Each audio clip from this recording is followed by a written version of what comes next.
ഞാൻ ദൈവത്തിന്റെ കരങ്ങളിലാണ്. ദൈവത്തിന്റെ കൈകളിൽ നമ്മുടെ ജീവിതം സുരക്ഷിതമായി നിലകൊള്ളുന്നു എന്ന അറിവ്, അതിന് യഥാർത്ഥമായി അനുഭവിച്ചറിയുന്നത് മനസ്സിൽ ആഴമുള്ള സമാധാനം നൽകുന്നു. എത്ര വലിയ കൊടുങ്കാറ്റുകൾ ഉയർന്നാലും, എത്ര പേർ നമുക്കെതിരായി വന്നാലും, ഭയം ഹൃദയത്തിൽ മന്ത്രിച്ചാലും, സർവ്വലോകവും കയ്യിൽ വഹിക്കുന്നവൻ എന്നെയും കയ്യിൽ വഹിക്കുന്നു എന്ന ഉറച്ച വിശ്വാസത്തിൽ നമുക്ക് നിലകൊള്ളാം. ബൈബിൾ നമ്മെ ഓർപ്പിക്കുന്നു, യഹോവ എന്റെ ഇടയനാകുന്നു, എനിക്ക് മുട്ടുണ്ടാകിയില്ല. ഇതാ ഞാൻ നിന്നെ എന്റെ ഉള്ളം കൈയിൽ വരച്ചിരിക്കുന്നു. നാം ദൈവത്തിൻ്റെതായി മാറുമ്പോൾ ചുറ്റുമുള്ള കാര്യങ്ങളെ ഭയപ്പെടേണ്ടതില്ല. വെല്ലുവിളികൾ ഉയർന്നാലും, മറ്റുള്ളവർ എതിരായി സംസാരിച്ചാലും, ദൈവത്തിന്റെ കൈ നമ്മെ കാത്തു സൂക്ഷിക്കുകയും നയിക്കുകയും ശക്തിപ്പെടുത്തുകയും ചെയ്യുന്നു.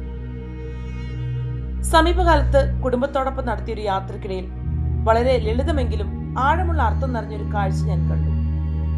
ഒരു പാർക്കിനടുത്തുള്ള ചെറിയ പോലീസ് ബാരിക്കേഡിന്റെ മുകളിൽ ഒരു കുരങ്ങനിരുന്ന് സന്തോഷത്തോടെ കപ്പലണ്ടി കഴിക്കുകയായിരുന്നു. അവന്റെ നീളമുള്ള വാല് ബാരിക്കേഡിൽ നിന്ന് താഴേക്ക് തൂങ്ങിയിരുന്നു. താഴെ ചില നായകൾ കുരയ്ക്കുകയും അവനെ പിടിക്കാൻ ശ്രമിക്കുകയും ചെയ്തു. പക്ഷേ കുരങ്ങൻ ഭയപ്പെട്ടില്ല. അവൻ പരിഭ്രാന്തനായില്ല, ഓടിപ്പോയതുമില്ല, നായകളെ നോക്കിയതുപോലുമില്ല. സുരക്ഷിതമായിടത്താണ് താൻ ഇരിക്കുന്നതെന്ന് അവൻ അറിഞ്ഞിരുന്നതുകൊണ്ട് തന്നെ ശാന്തമായി കപ്പലണ്ടി ആസ്വദിച്ചു. ആ നിമിഷത്തിൽ ദൈവം എന്റെ ഹൃദയത്തിൽ മൃദുവായൊരു പാഠം പറഞ്ഞു തന്നു. നാം ദൈവത്തിന്റെ കൈകളിലായിരിക്കുമ്പോൾ ചുറ്റും നടക്കുന്ന കാര്യങ്ങളെ ഓർത്ത് ഭയപ്പെടേണ്ടതില്ല. കുരങ്ങന്റെ താഴെ കുറച്ചു നിന്ന നായകളെ പോലെ നമ്മെ ഭീഷണിപ്പെടുത്തുന്ന സാഹചര്യങ്ങളും പ്രതികൂലമായി സംസാരിക്കുന്ന ആളുകളും നമ്മെ കുലുക്കുവാൻ ശ്രമിക്കുന്ന വെല്ലുവിളികളും ഉണ്ടാകാം.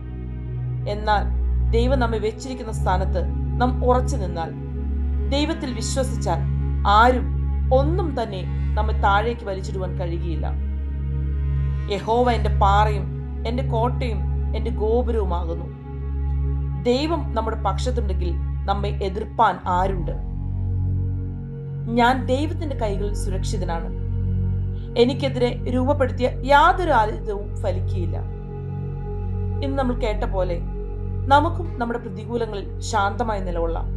സാഹചര്യങ്ങൾ എളുപ്പമായതിനാലല്ല, ദൈവത്തിന്റെ കൈ ശക്തമായതിനാലാണ്. ദൈവം നിങ്ങളെ ഓരോരുത്തരെയും അനുഗ്രഹിക്കുമാറാകട്ടെ. ആമേൻ.